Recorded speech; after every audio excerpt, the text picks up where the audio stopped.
What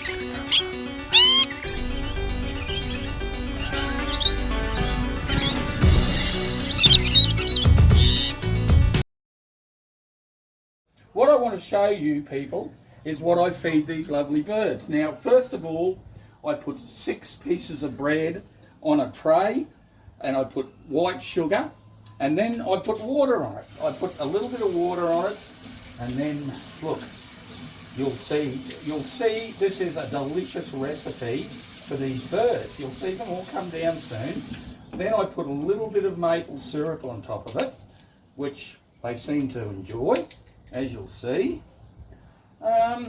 Yes, a little bit of that.